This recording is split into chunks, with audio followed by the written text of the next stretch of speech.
So for everyone, this is actually take two. We're going to try this again. I'm very happy to welcome Ryan O'Connor to my first episode of The Brave and the Wild. Most of you will know who he is and what his podcast is, which is the Stag Roar. So I feel very privileged to have him as my first guest.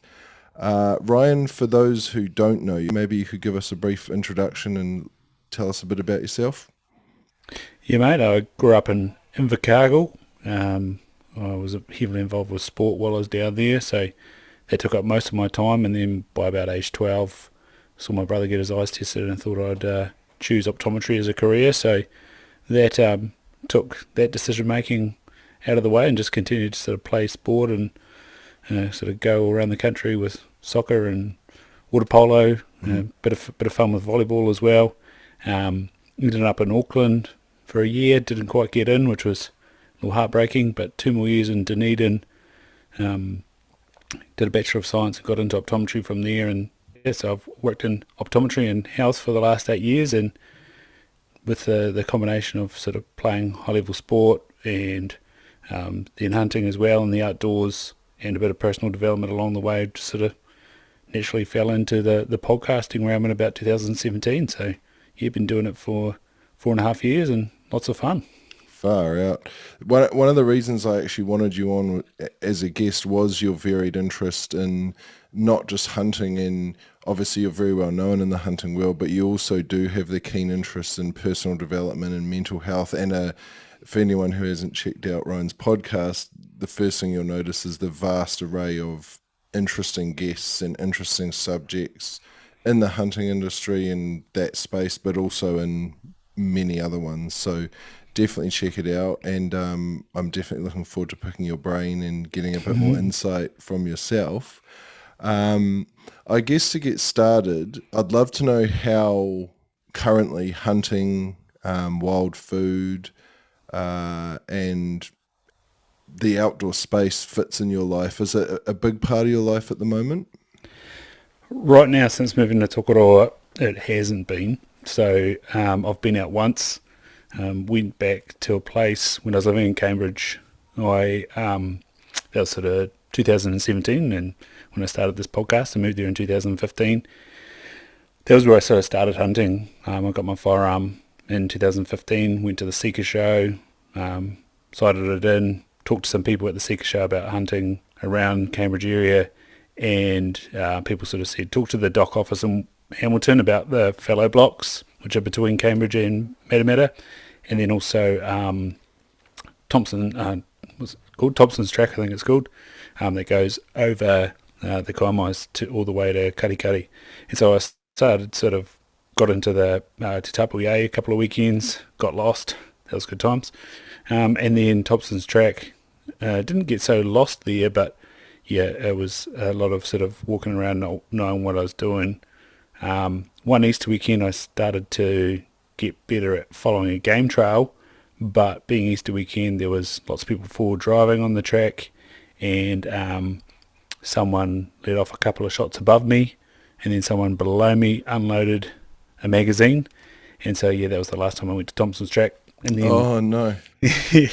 so I moved south a bit more to I think it's Te Puhi Track, and there's a NZDA Bay of Plenty hut off that track, Wangamuka hut. So I started going there, and again I was starting to sort of recognise sign and spook the odd animal and stuff, but obviously moved away, went to Australia for a year, then Hawke's Bay, and so December I went back there and took a different track and managed to shoot myself a hind, and so I've got venison in the freezer at the moment, but that's sort of the first lot of venison I've had in the freezer since I went to Woodhill in the end of June.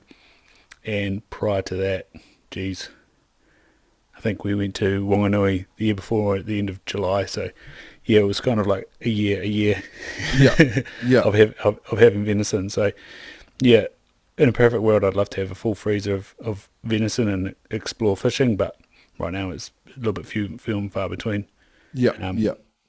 So tell me about the solo hunting, and did you enjoy a lot from it? Was it worthwhile. The reason I ask is that that's sort of my next, I guess, step in my hunting journey is to get out on my own and find some. You mentioned you went to the fallow blocks and spoke to the dock office. Did you enjoy that, or do you enjoy going out with others more? I haven't gone out with many people, to be fair. Myself and Dave Perry went on a really awesome Hmm. mission. New Year's, when was that? 2019, New Year's Eve. We walked to the Makino hut, and then we did the Yep. whole loop and cleared some tracks. So we had 4 days out together, and that was lots of fun. Again, walking on cornflakes, it's a bit hard to hunt, but we managed to get a few squeals around the McKenna River and things like that. So that was good fun. And then, yeah, one of the sort of best hunts I've been on was with Dave, the weekend before lockdown in 2020. That was pretty awesome. So and then Woodhill Block last year, oh this year. I Gosh, when was remember it? that. I remember Yeah, seeing last year. that. That yeah, that would have been, I think, in between the lockdowns last year. I think you used to yeah. sneak in because I had some other friends who were booked near the end of it, and the COVID came again and they Oh, couldn't go. right. So I think you were among the lucky ones that managed to get in there because you got a deer as well, didn't you? Yeah, yeah. So that we were the last weekend of June, and then I went back with Brian on patrol on the last weekend of July. Mm. Yeah, that was quite an eventful day. So I went with Sarah, Jolene, and Courtney, all from Auckland, came along, and on the way out there, I bloody quite badly crashed my car and rode it off. Um, That's right. It's all coming back to me now. so that was not good. Yeah. Um, yeah, lucky to be alive, but I was unscathed. Safety features on modern cars, yeah, they're Were well you, worth it. this was the day of the hunt, right? Yeah, so it was literally on the way. It was possibly like 10 k's from the gate. It was, yeah, it was not an ideal situation. Luckily, I was in front of the girls, and they came past and Oh, picked me up, brilliant. picked me Picked you up, up and and went hunting. yeah, because it was kind of like, well, what can we do? Nothing. Well, let's carry on hunting. So Yeah. yeah, Jolene and I walked around a bit. We saw a few hinds and things. She had the ballot, so she could shoot either hind or stag, whereas Hmm. I just had it, the stag tag. Hmm.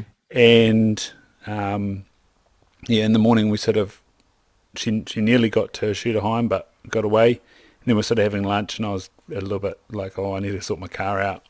And Brian and one of the other guys that were on patrol sort of said, oh, the stags are over in that area, so give it one last blast. And then Courtney was going to take me out to my car, so they literally dropped me off. It was about 2 in the afternoon, and I walked over the forestry track, and then sure enough, standing in the middle of the forestry track was a buck.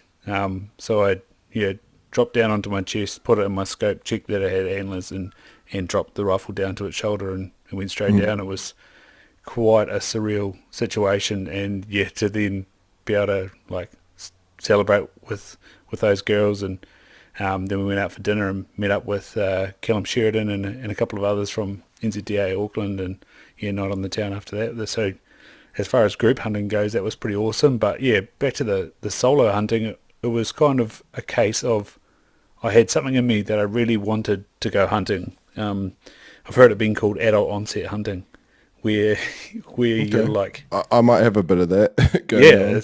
it's almost a disease, and you've just like for some reason you just got to do it and get it out of your system. Mm. So I was playing rugby in Cambridge, but most of those blokes were sort of 5 years younger than me, and were still keen on playing the game and getting out on the town, whereas I was keen to go hunting. So I'd get up in the Mm. early morning Sunday and go for a walk, and it was good recovery, and mostly got lost, but slowly got better at finding my way in the bush.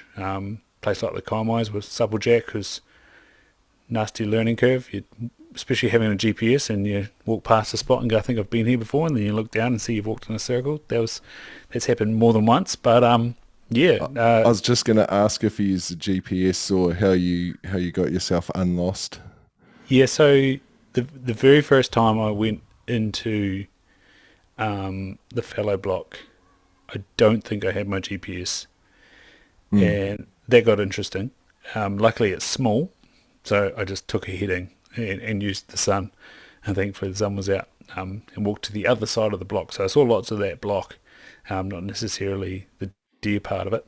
Um, and yeah, so that was quite a good, like you say, with solo hunting. There's a lot of animosity when you first get out there of like, shit, what's going to happen? I'm in no man's land basically, and Yeah. like I was packing myself, but it was just kind of like had to, I had no choice. Like I had to like be confident in myself that I was going to be okay, and if I kept walking, I was going to find the bush edge and get out on the farmland, and then it'd be all right. Then it was just a matter of following the bush around. So yeah, that was pretty good learning curve. The walking around in the circles as well was like, you know, would sit down and just be like, it's all good. Like look at the map, look at other features, take your heading, and just trust it and keep going. And sure enough, you find a track or find where you want to go. And like sometimes I'd have real good success at that, and then other times I'd just be real hard on myself and be like, "What are you doing?" So yeah, that the solo side of the hunting is full of apprehension, but massive growth. Yeah, Yeah. so that's what I'd say. It was great, but at the same time, there were some horrible times in the moment.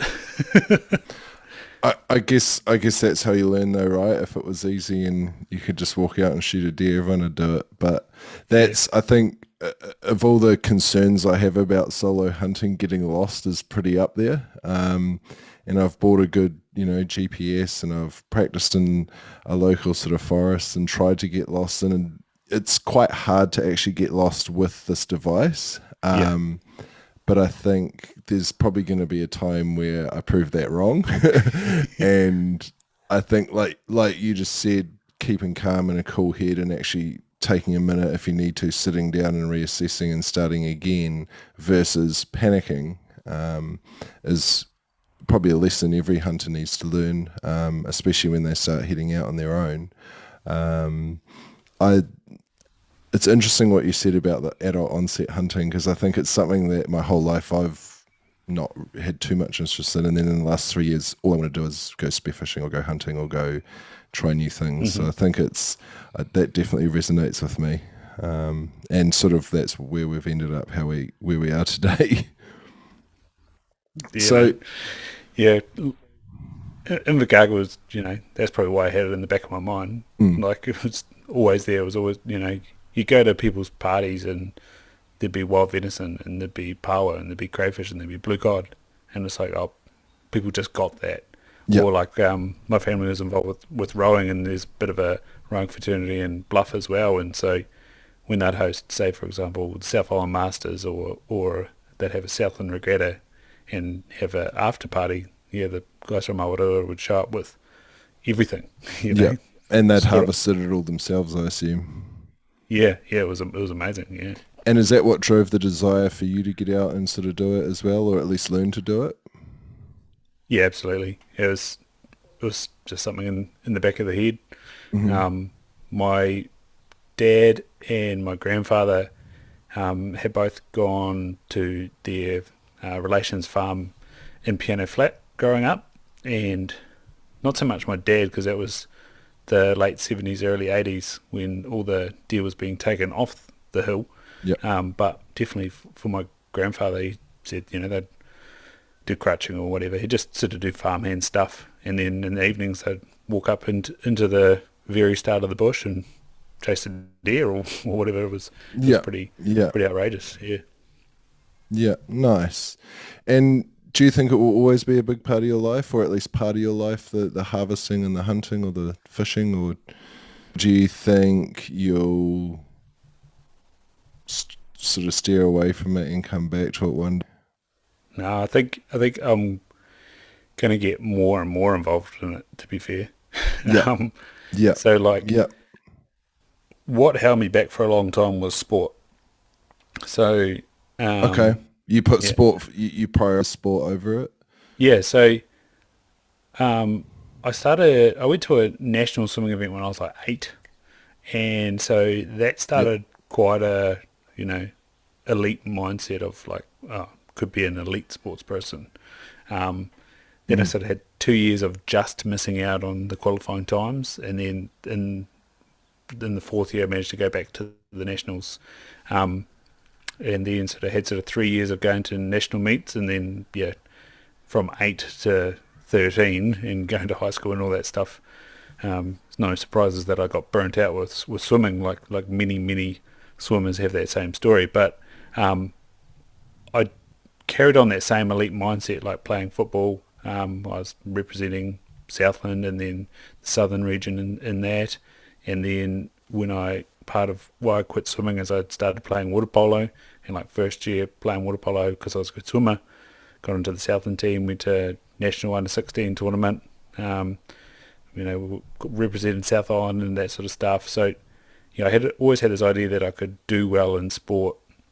And then getting to uni, transitioning over to rugby, especially when I was in Dunedin, I managed to play a premier game in my third year of playing rugby, played sevens for Otago University in the summer, and that, being coached by someone like John Leslie, you're like, oh, I could go hard in this. I was playing rugby to try and excel at it, and fully focused on it and fully committed to it. Yeah, and so like during the week it'd be, doing weights and studying and being a uni student, and then come the weekend playing as hard as I could, trying to get, in the starting lineup and to higher honours and that sort of stuff. So, I never really made it or anything like that, but that was sort of the mindset. And then, rugby is always a big commitment. So you got the weekend, and you got the training. So to get out hunting or go on a week mission, it was pretty hard. But through uni, managed to do that sort of 2 or 3 times, and then also when I started working, still playing rugby, managed to get out to a raw ballot down in Hawea, on the Blue River, and nice. Yeah, that was sort of like, well, maybe rugby's over, and then I really got badly concussed, and that was kind of the end of it. I probably shouldn't really play rugby. I was going to say that would have put the handbrake on a little bit. But you would have built up a good level of fitness for hunting. Yeah, and it is funny, like you play rugby, this real power sport, and then you go climb the coal mines and you blow out your ass, and you're like, what's going on here? When you walk up a hill with a pack on, you learn how fit you are pretty quickly, especially if it's a long, slow hill. And that's something that I'm reasonably strong. I thought I was reasonably fit, but again, putting boots on and a pack on and going for a walk definitely sort of test that, which I think is good. Even Monday, when I chucked that plate in my pack and walked 4.5 Ks, it was quite funny. Clay Adam said, "Oh, get a bag of rice. It's way more comfortable." And I kind of said back to him, I was like, "No doubt," but that was kind of the point, just like, because there's not really that, it's just rolling around the streets of Tokoroa, so it wasn't any big hills, and so I was like, I needed a little bit of like perseverance of something, in a slightly ill-sitting, slightly wide 20 kg plate, which was just the ticket. And how far do you walk on these pack missions for training? Oh, that's one of the first times I've done it in a long time. The other good one that old Mike McCormick from Chase and Gather came up with was mowing your lawns with your pack on. Is which, sorry? Just push. We've got your push mower, but have your pack and boots on while you're doing that. And oh yeah, that's a good one. Yep. Yeah, so I've done that 1 or 2 times as well. So I think a good nice 5 to 10 k's is a good idea. And if you can be like Clay and walk up Mount Parongaho or walk up Mount Te Aroha holding his pipe and his pack on and full of rice, I've seen him doing it. He is a fit man. So is his brother. They put me through in the first lockdown. You did it as well, actually. The 1,000-calorie assault bike. Whew, that was either way. Yeah, and I see old Hamels Topor, old Saren is trying to crack 10 k's in 15 minutes on the assault bike. So if you haven't done that yet, Tim, there's a challenge for you.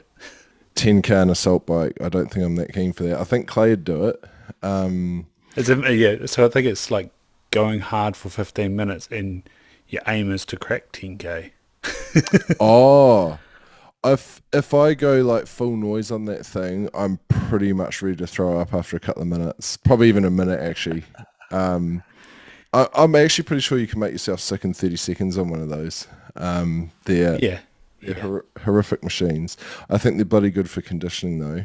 Um, yeah. See, old Paul Woods got himself one too. Not Paul Wood, Paul Michaels. He's got himself one too, and he's been doing Tabatas, and I think he started his first day with just a four by Tabata, and mhm. yeah, I think he was pretty close to like what you just talked about there, getting sick. Well, it takes you from, I guess, resting, or even if you're warm, it will put your heart rate sort of to max within 10 or 20 seconds if you go full noise. Um, Yeah, it's, I think it's a good tool. I think I I assume it would translate into being fit for hunting. But the 1,000 calories was a long slog. It yeah. took me almost 3.5 hours, which was about twice as long as everyone else. Um, but we got there in the end. Oh, it was brutal, brutal. Thanks, Ken. Yeah. All right. Well, that's actually probably quite a good segue into the next thing I wanted to talk to you about, which was health and wellness. Yep. I know that's a huge priority for you. I know it's something you spend a lot of time researching and communicating about. And I guess specifically related to food and wild food, and I guess how it relates to your hunting and your harvesting. How does that impact, or how do you feel that's impacted your health, and what do you put importance on when it comes to, I guess, physical health and wellness? Yeah. I I still like the idea of that strong, fit, and powerful. Yep. So like playing sevens, there's I can't think of a better nick I've ever been in. Playing sevens, like being 100 kgs, but being able to do a Bronco in sub 420 or like 17 on a yo-yo or something like that. Sprint, tackle, ruck, scrum, line out, jump, all those things. Um, and then when I look at hunting, like we're talking about, like climbing the Kaimais or bigger, Yep. um, with a pack on your back. And I was talking on a podcast the other day about that hunting is, a reason to go tramping in the bush, but to be successful means that you actually make it harder.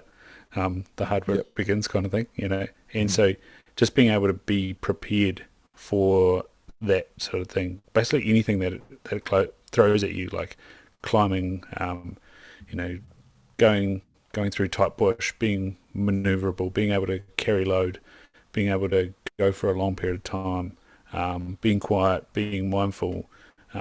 Yeah, I love it as a sport because it's really really intense as well, but zen. Yeah, Mm. it's like quite a dichotomy of pursuit because you are physical, you're puffing and blowing, but you need to be composed. You need to be attentive. You need to pay attentive. You need to pay attention to what's going on around you, what you're Mm. looking at, where you're tracking, what your feet are doing, and yeah, it's a low key meditative practice, whilst at the same time being something that's very primal and connected. So yeah, I think about things quite holistically. While I was doing my science degree, I did some neuroscience and looked at how sort of the brain controls our whole body. And then as an optometrist with the eye, it's kind of often looking at how the autonomic nervous system affects vision because it's very, very connected to vision. Like the pupil is a response to the autonomic nervous system. Our focus is connected to our autonomic nervous system.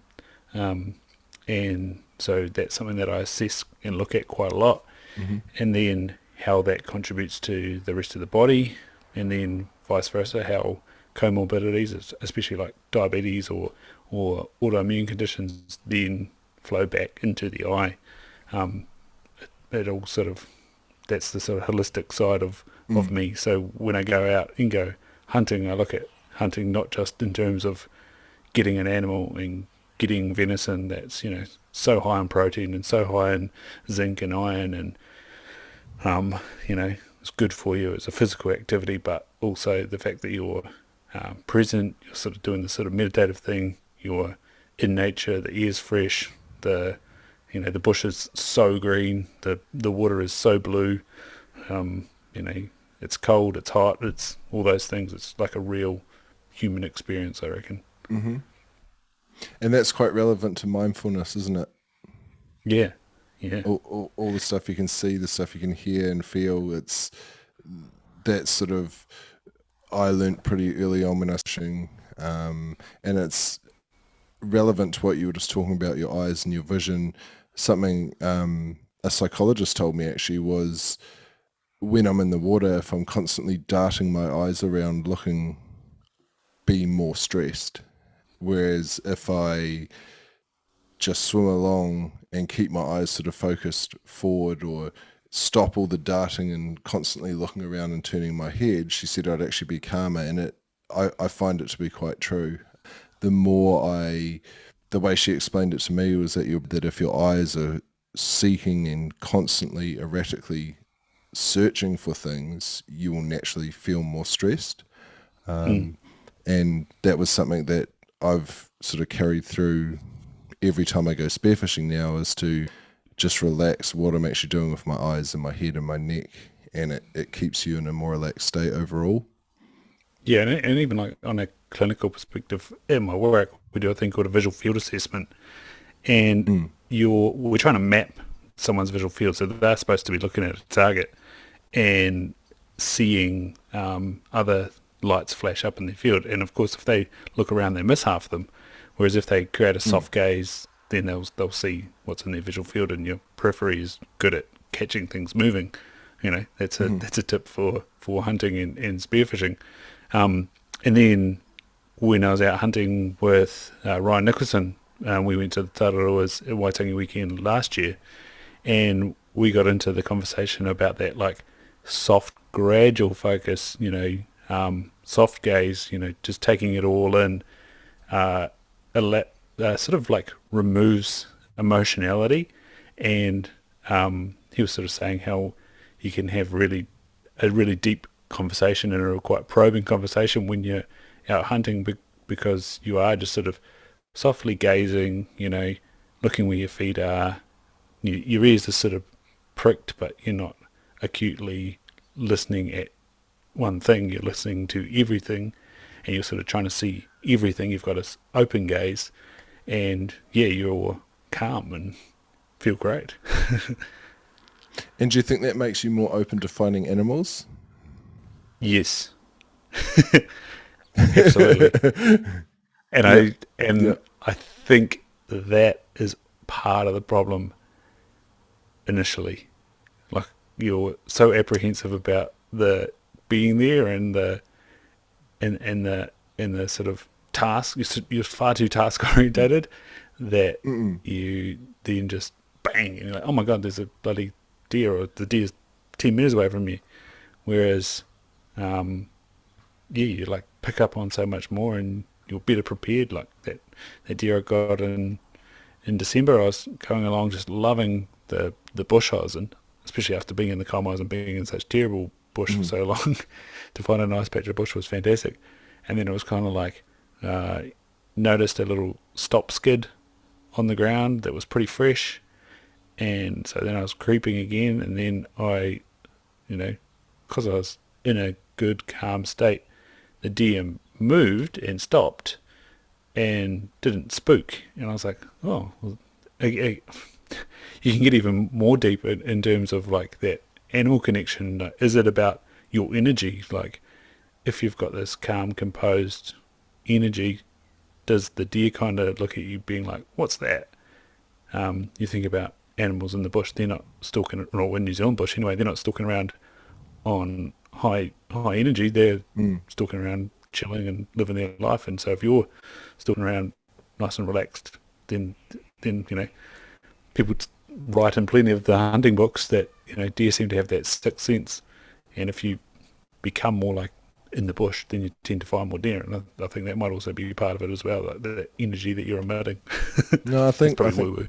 I think that's some really good insight, especially for fresh hunters like myself, who would probably just go crashing through the bush, worrying about my GPS, worrying about where I am, worrying about everything else but what's actually happening, right in front of me, and probably bump every single deer for.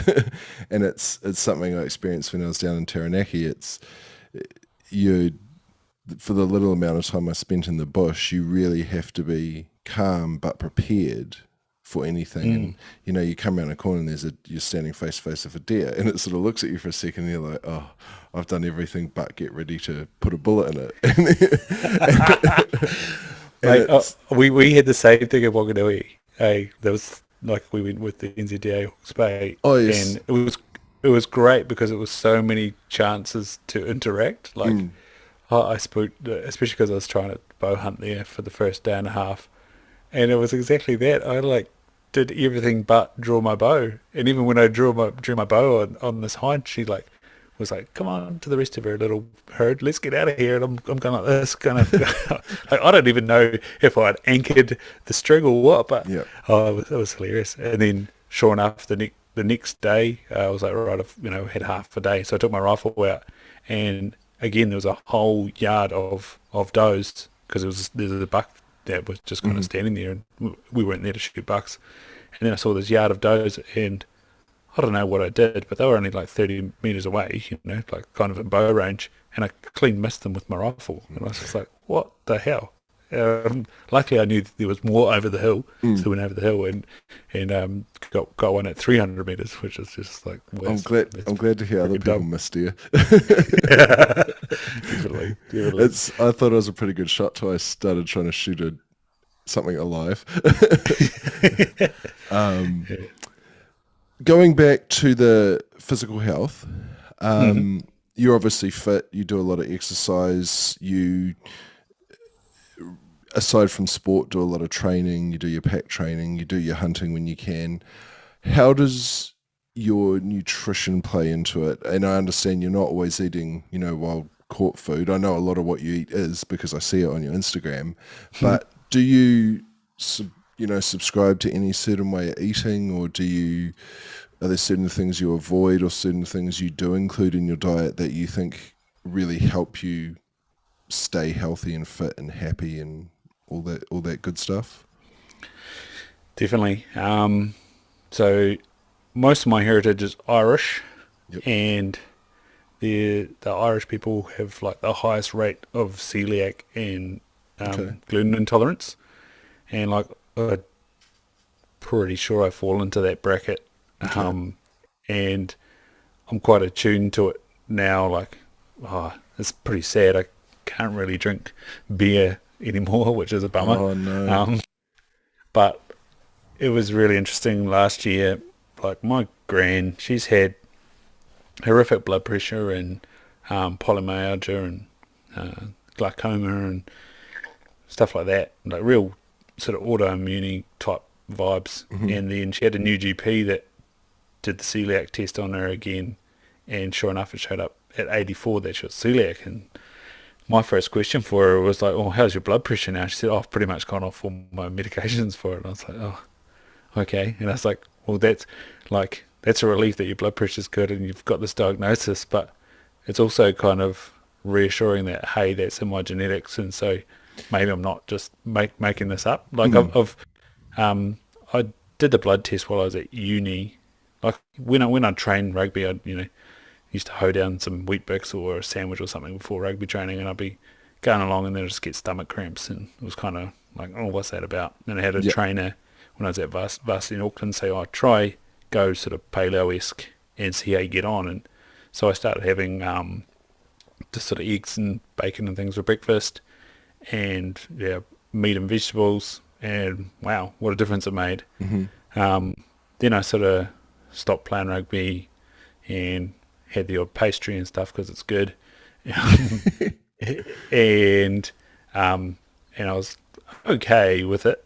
But then yeah, I saw an integrative practitioner after my concussion and after I'd had a hip surgery, and yeah, he sort of said, yeah, I'm pretty sure you are gluten intolerant. That's probably a good idea. So yeah, that's something that I avoid. Hmm. Um, and then the way I eat is sort of somewhere around sort of paleo-y, keto-y. So like, for example, for dinner, and I'm by myself most of the time. Sort of have my daughter on the weekends and Hmm. um, see my girlfriend on the weekends. Even though we own a house together in Tokoroa, she's still down in Hawke's Bay. Oh, Um, okay. yeah, her and her brother, they own Cars Cafe down there Hmm. in Hastings. So, they're still working hard and are, Yeah. they're around food, so it's quite cool. Yeah. Um, but, but yeah, so for dinner I just had lamb chops and kumara and beans and Yeah. um, so I'll do chops quite a lot, steaks, rump steaks and stuff like that, and then yeah, with the venison, I butchered the whole thing myself with the help of Nice. Nicole, which was good, and luckily managed to know someone that had a chiller, so got the full carcass out and got it to hang for 10 days, and it was Oh, very beautiful. nice. It makes a big Yes. difference. Oh gosh, yeah, yeah. That when I went hunting with Dave Perry, we butchered it on the hill, and I definitely noticed that things weren't as good. Hmm. Like it was still good, but Yeah. it wasn't as good. Like Yeah. even the shoulder cuts that I slow cooked, it was like, oh, that's like they're tender and juicy and tasty, but they just got that, I don't know, more sort of fibrous feeling to them. So yeah, Yeah. Everything I've been taught has been towards hang it and chill it if you can is ideal. And being new to hunting, I thought you'd just shoot it and cut it up and put it in the freezer. But it's the more I learn about it, the more people sort of age and chill and hang the deer. Even if there isn't a chiller available, they'll sort of find a way to hang it in a cool area rather than butchering it straight away. But I mm, think I think the initial treating it well and gutting it and cleaning it and all that is important. But then I think the longer, from my understanding, the longer you can chill it for, the better, really.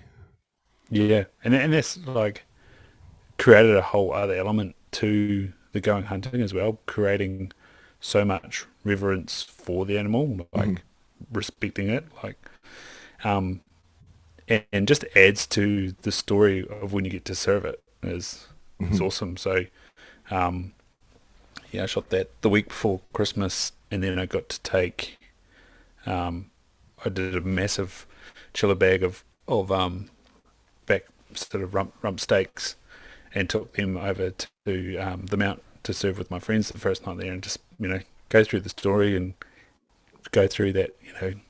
Took it off the hill. That was a bit of a bloody mission. Hmm.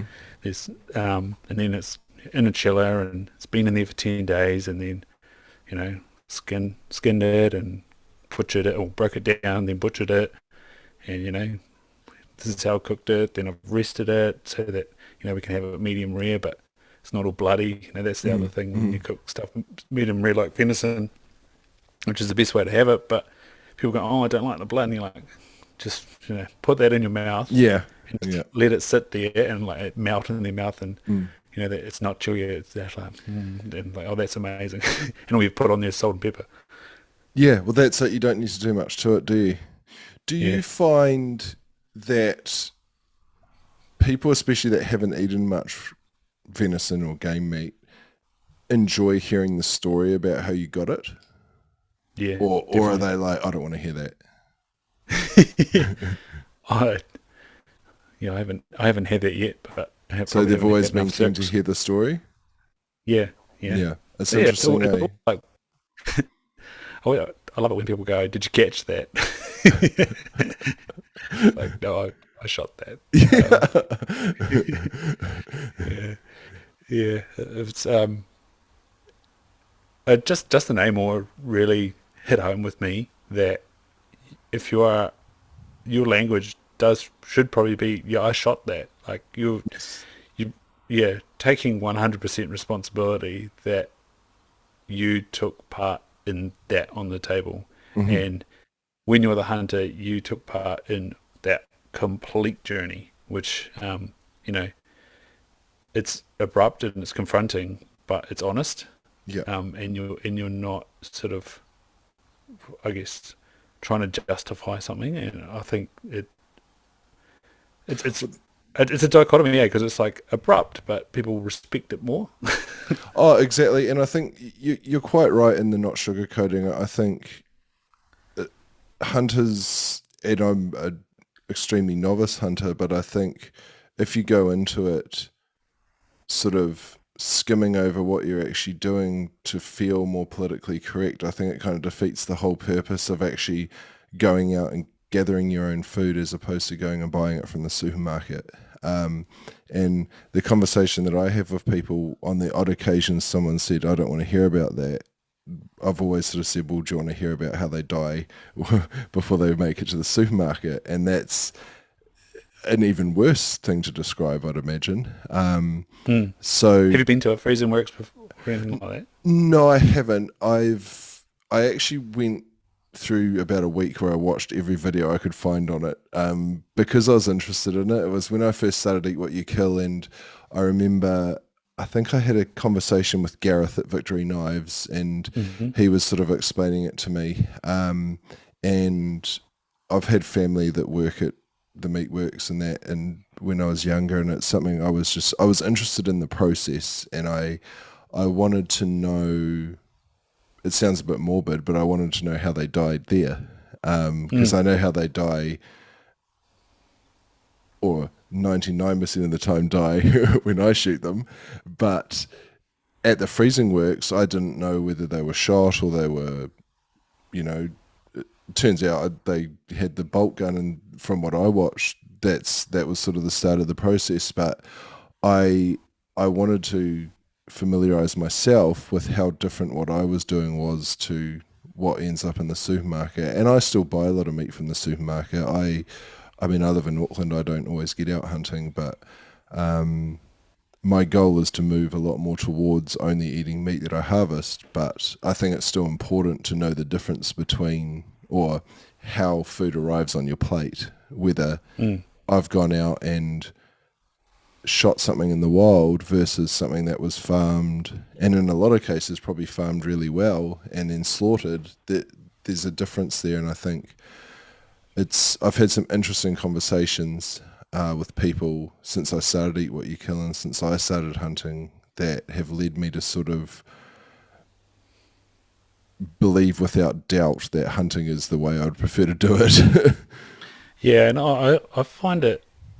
I don't know why there is a difference that when you have home kill, that's kind of a intermediary. Mhm. Like it's the same animals, yet it's different. Mm.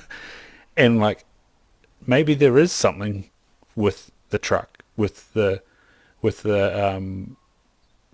holding pen, with the sort of line through to the slaughter board. Like maybe I don't know. Like I'm a bit like you. I eat plenty of meat from the supermarket, and I've worked in a freezing works. I've Oh, you have been in worked in a a freezing works.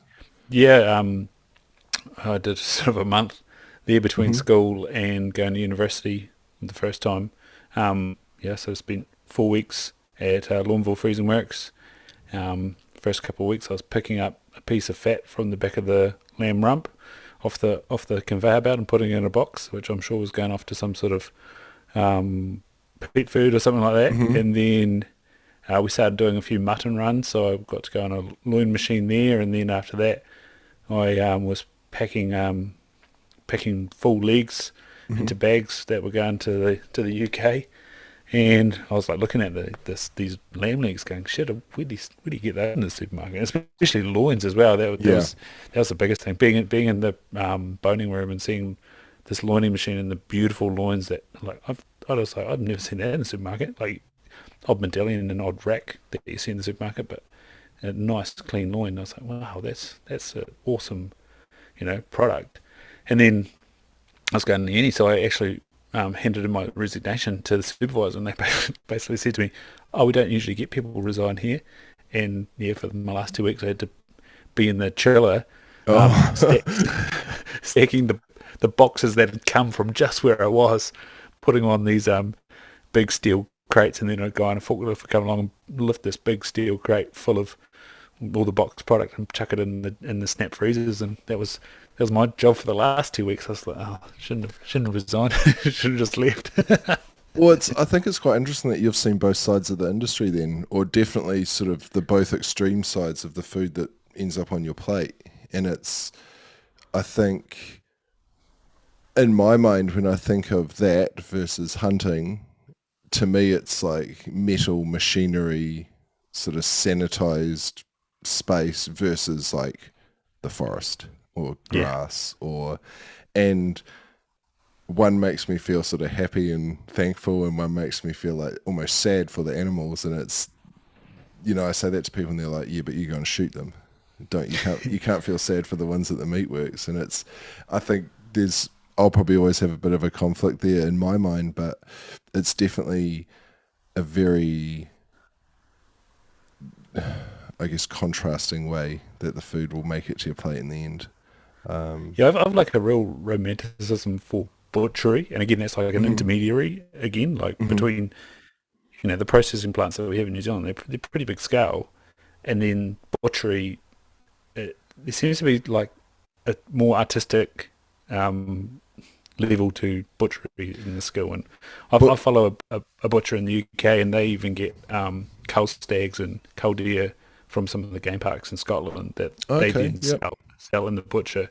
And he does full nose to tail butchery, so he'll put up like these amazing images of a whole aged carcass, beef or lamb or whatever, and he makes little pies and all these sorts of things. And yeah, I find like a real romanticism in but that. And same when I'm butchering the animal, I'm trying my best to do it beautifully and make it yeah, look presentable, which is an odd thing to say. but butchery, I think I've noticed in the last, maybe I've noticed it more so since I started Eat What You Kill than before it, but I've noticed butchery has become quite an art, and people have built some really awesome brands around it, and it's almost nothing to do with the meat. It's how they treat it and what they do with it and what they produce out of it. And some of these, I follow quite a few butchers on Instagram, and that was from the start when I wanted to learn how to break down a deer. But some Hmm. of the content they produce is like of a level of like, you know, high end content creators in the entertainment industry, but only they're doing it with meat, and they're doing it in with a big knife. And Yeah, they get just as many followers, and they make just as much, money off their YouTube videos and their Instagram advertising. And I think I really enjoy digesting that content. And I haven't actually broken down a full deer myself, but I'm excited to do it. It's not something I'm putting off. It's actually something that I want to do properly, and like you say, treat it well, and it connects that step of it being from when you shoot it to having it on your plate, I guess. yeah. And I think that's something that Andrew Kitchener's brought in. That's quite cool. Like he's had Jay Reeve along, and then he's Hmm. just had Art Green along, and I think Ant Needle there, which I just finished watching his second video. Yeah. Something about your roots. Yeah, sorry, Uh, Ant. I literally just watched it on Instagram before I called you. It's a good showcase of the M2 Overland kit, that's Yes, for yeah, sure. it is. It is. I actually went on my first hunt with Andrew in adventure hunting, and it was brilliant. He taught me a lot. I was there for 3 days in Wanganui, and came home with 2 deer. And I think he is one person that's very passionate about teaching new hunters Mm. and families, people that have never, shot a gun in some cases. But he was brilliant, lots of patience, and yeah, that's really what kicked off my want to keep doing it, I guess. I think if I'd had a really, really bad experience on my first hunting trip, it might have slowed me down a bit. Yeah, and But I've got that article behind me in one of these Hunters Journal issues, yeah, and you're like I actually did you're write super about. nervous.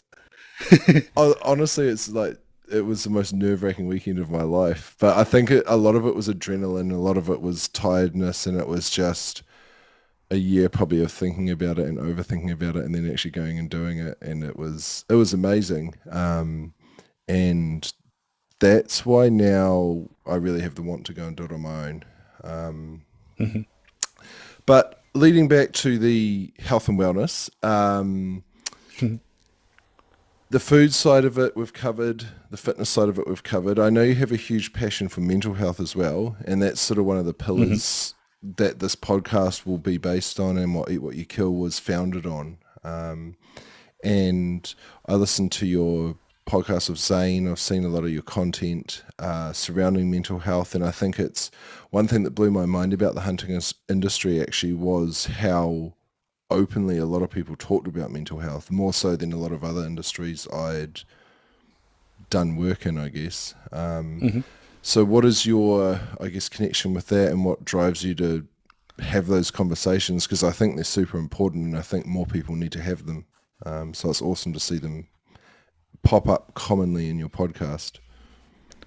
Yeah, I think from my perspective, I've never been, I won't say never, but not not from my perspective really down in the dumps. I've always had Mm-hmm. plenty of external drivers. Like I said, I've had this kind of elite mindset driving me forward. So even when I've felt rough, I've had other things to focus on. Um, and so when it comes to the podcast and talk about mental health, it's always about I want to portray skills and mindsets of that I've learnt through sport or through personal development and convey those.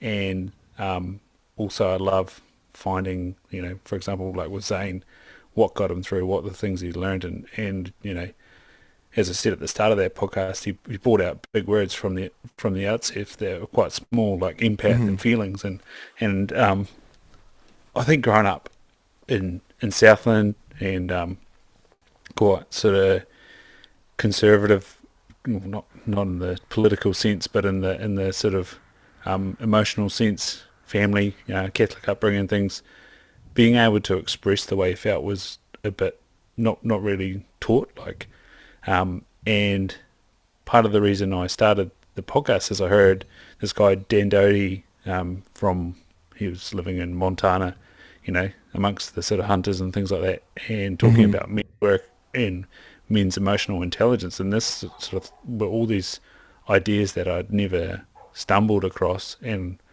I binged that content, and the first Yeah. two times I listened to that was driving from Cambridge over the hill to go to the Te Tapuia Fellow block near Cambridge. And so, yeah, I've got this weird interaction with listening to this guy speak about men's emotional intelligence and then walking around a bush with birdsong, tracking deer, and having that go on over and over in my head and being able to think about all these scenarios in my life and how do I feel and how would I explain that and what's going on, what do I want, and um, that's I guess the other side of solo hunting is that you are alone and your Mm. thoughts come up and you don't Mm-hmm. have technology, you don't have your cell phone to text someone. Like I have my cell phone and I make some videos, but that's a short snippet. It might be Yeah. 10 minutes out of 4 hours or a couple of days type thing. But yeah,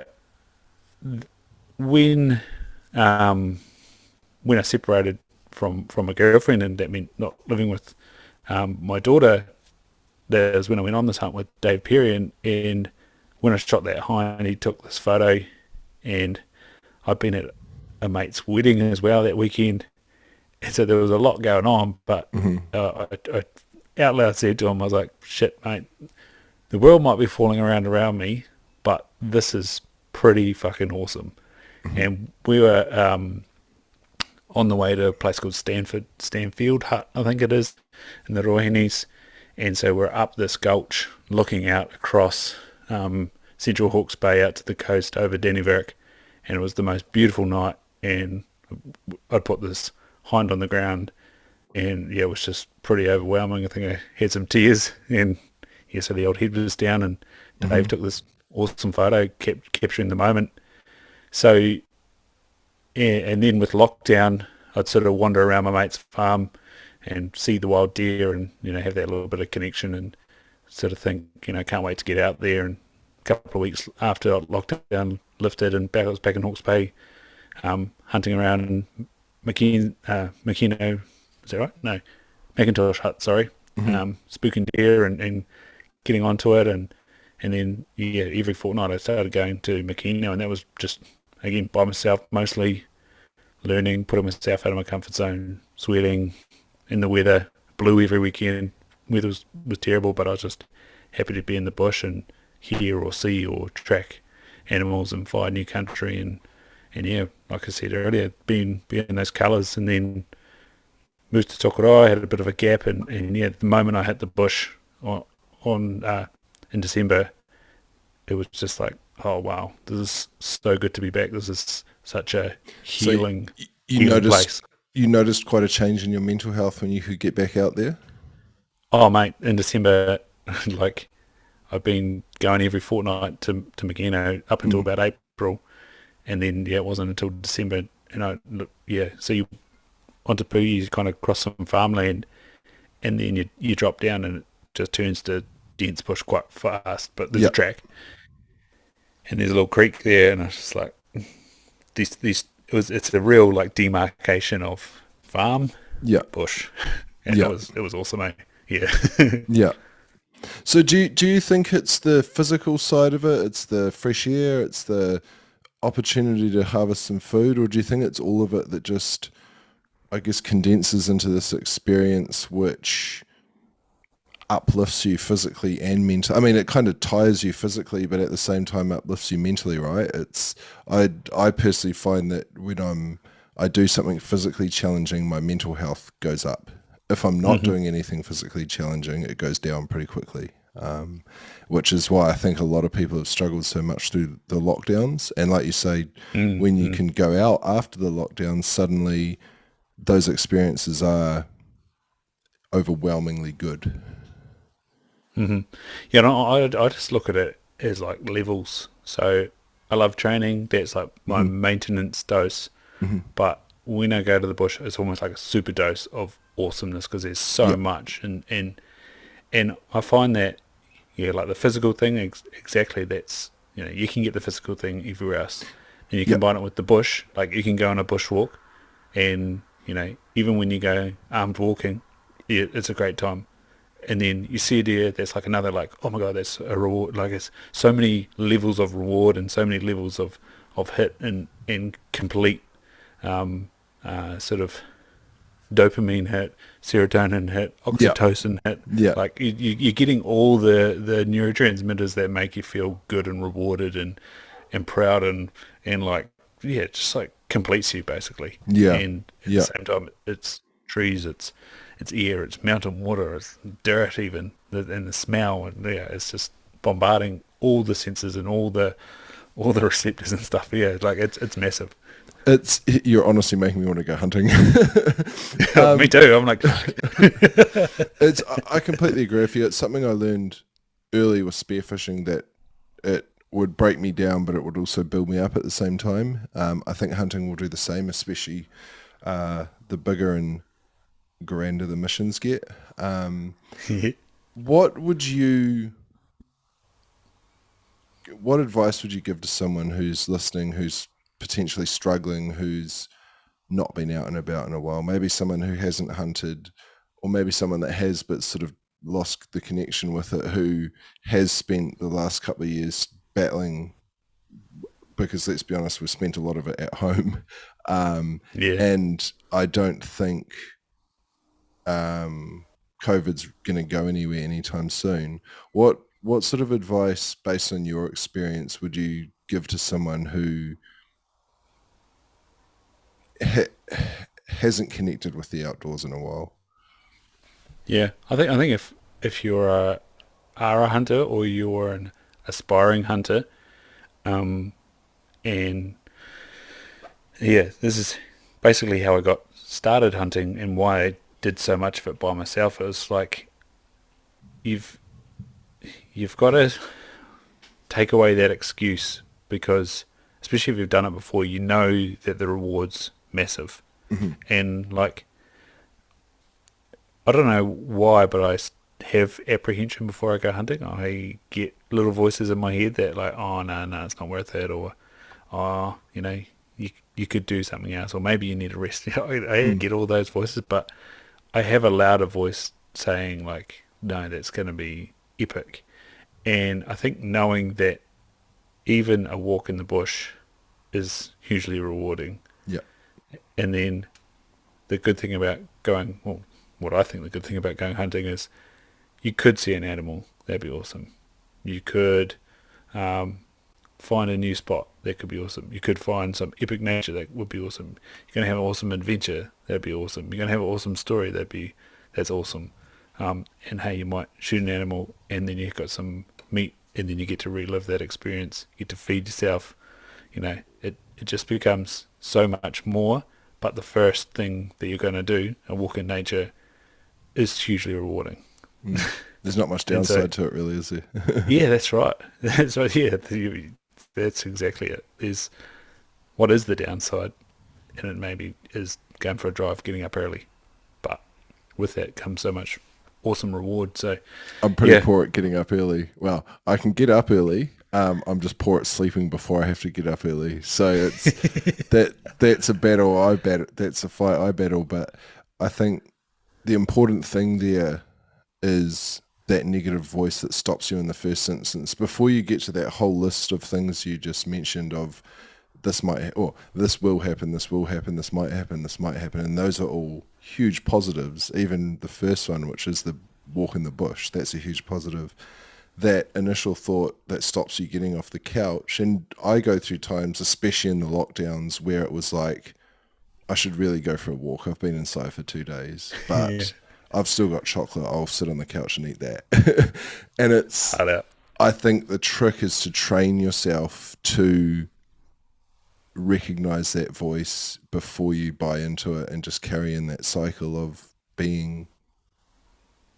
And actually, it might not be depressed or it might not be anxious. It might not be anything. It might not even be, a mental health issue as such. It might just be that you've spent too much bloody time inside, Mm, and you get into that routine of it being easy to stay inside. So I think everything you listed is exactly what anyone listening needed to hear. It's just that initial don't buy into that voice that tells you it's not worth it or it's more comfortable to stay on the couch or sleep in. yeah, and it's like you said, it's that accessing the training of it. Like doing it once gives you another argument for the positive as well. Hmm. So that first public land deer that I shot in Macintosh Hut, well, not in Macintosh Hut, in that area, um, that was exactly it. I finished work on a Friday night and got back to Havelock North and to grab my stuff, and I nearly like stayed the night at home and went to bed. But I was like, no, no, I managed to tell myself to no, and then you'll get a full day's hunting. And so then to get into Macintosh Hut, you got to drop down into a creek and then walk straight back out of it. Hmm. And like walking up there, heard more pork, and then there was like had been raining all week, and there was a beautiful clear night, so stars in the bush, of course, are amazing. Um, there was a Seeker stag doing a bit of a hee-haw call as I was walking in. I was like, mean. Got to the hut. There's the local hut stag hanging around the bush edge while I went off to the The toilet. one that the one that no one shoots. Yeah, you get him in the head torch. G'day, mate. Hmm. And then wake up in the morning and it's a bit drizzly. Go for a venture into the new country. Come back, have a nap, and then go for an adventure down the other way into a new spot. And holy hell, there's 3 deer, and one's on the ground. And then it was like, all right, get this thing out. And, just boosted at home on adrenaline. Yeah, yeah, yeah. Yeah, but I've now got that story in my back pocket for when it's like I'm going to go hunting this weekend, and I'm quite opportune, and that's why I end up going by myself quite a lot because it's kind of like, oh, I've got an opportunity to go hunting, Mhm. but I know to go hunting because shit, remember that time? And I think that's something that any hunter or anyone that's been hunting can use as fuel in those times when they are battling or struggling or are simply just in a cycle of sitting at home, remember the time or think of what could be on this trip. And even at its well, not even at its least, at its minimum, if you don't even see a deer, you've still spent a day or however long it is outside and active. Mm, And then when you do get home and sit back down on the couch, I think most people would agree that you feel quite a lot better. Yeah, earned day. It's awesome. All right, well, that's some bloody good insight, and I think it's an awesome opening discussion into more topics I want to talk about on this podcast.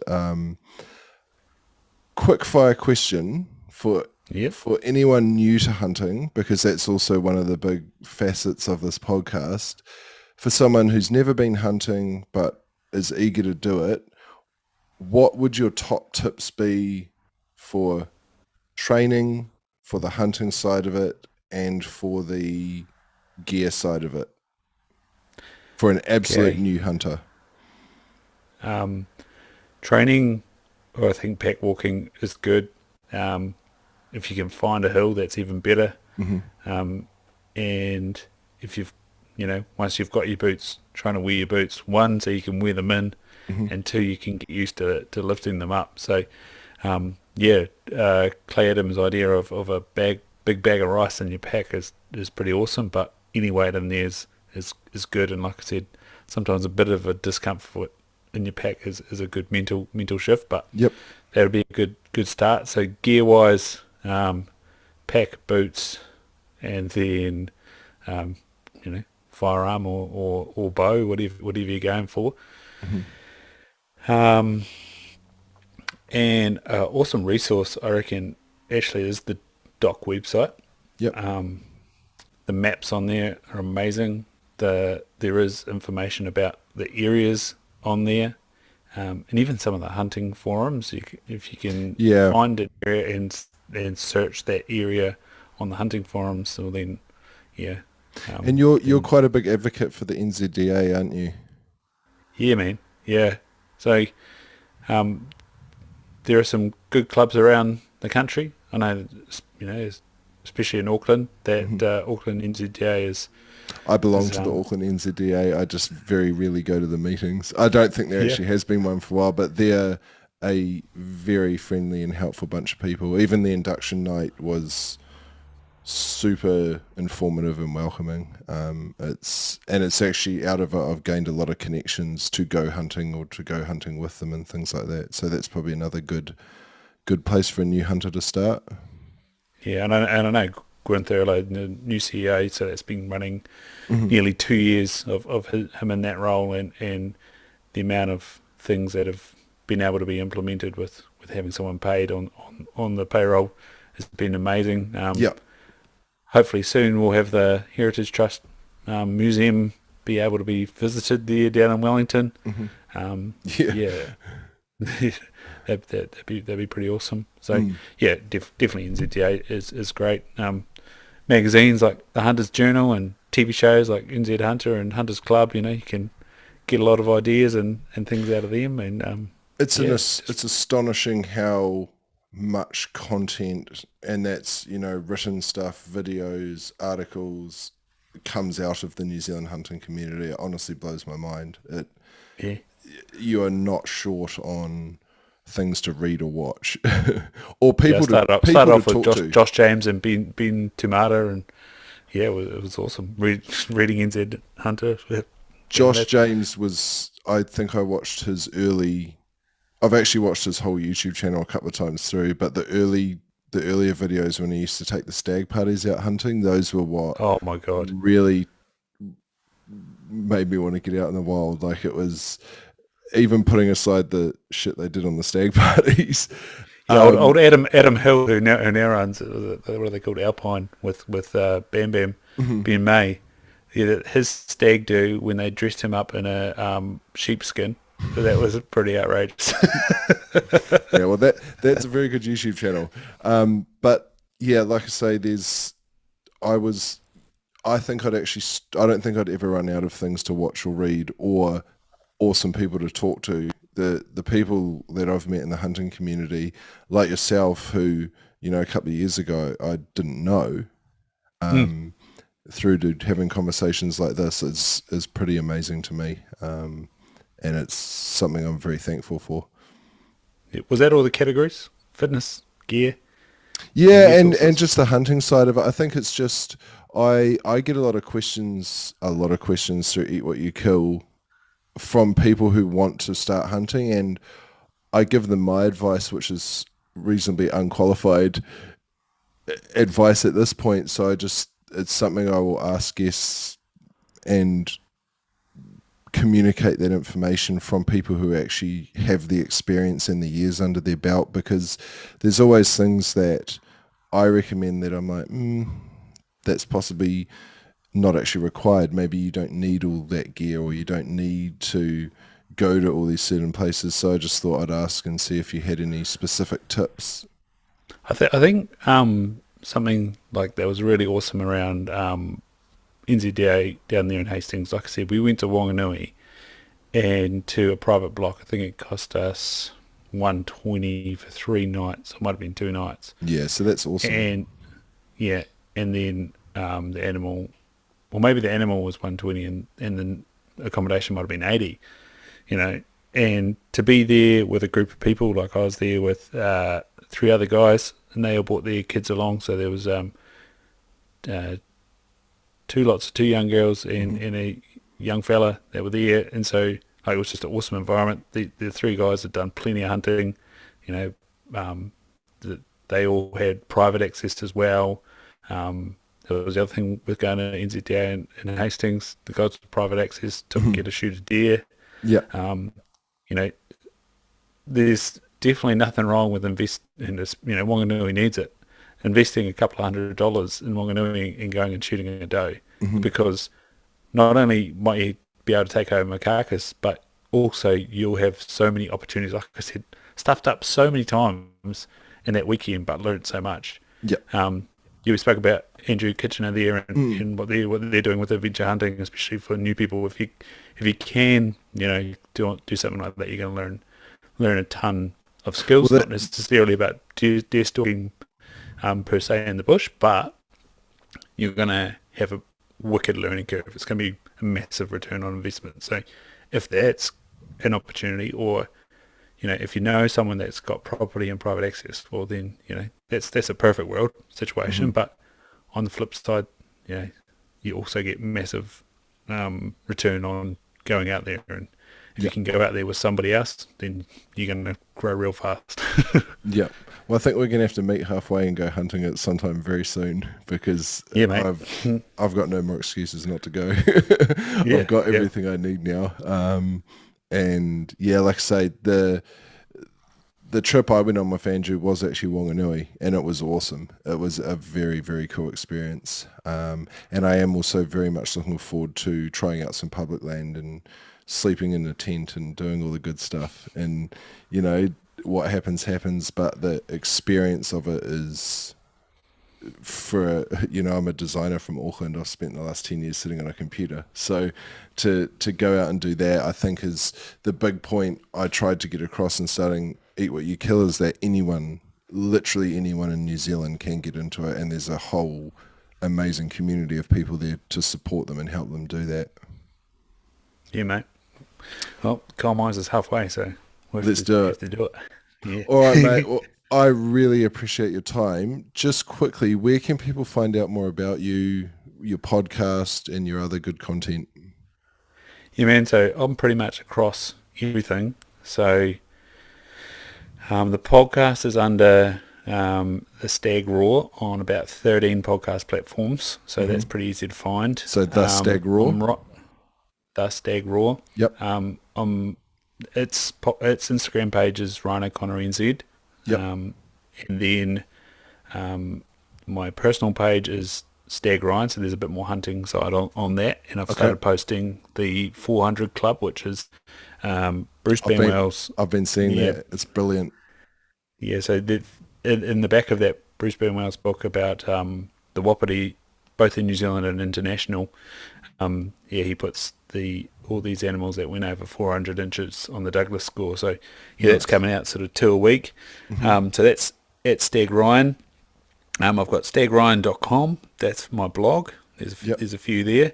They've become less frequent, but I was saying the other day to my girlfriend that I need to get on to another one of those. Can't do everything. Yeah, that's right. TikTok, Stag Ryan. and yeah, there's stagraw.co.nz as well. But yeah, if you're on the podcast, you'll find all the links. If you're on Instagram, you'll work it out. Yeah, I'm pretty Awesome. Well, easy to find. everywhere this episode gets posted, I will put all the links to your content in the Yeah, description. nice. And that way everyone can find you and your information. Cheers, mate. Awesome. Awesome, man. Thank you very much. I appreciate it. Thank you for being my first guest. Thank you for having me on. It's been cool. Cheers. Cheers, mate.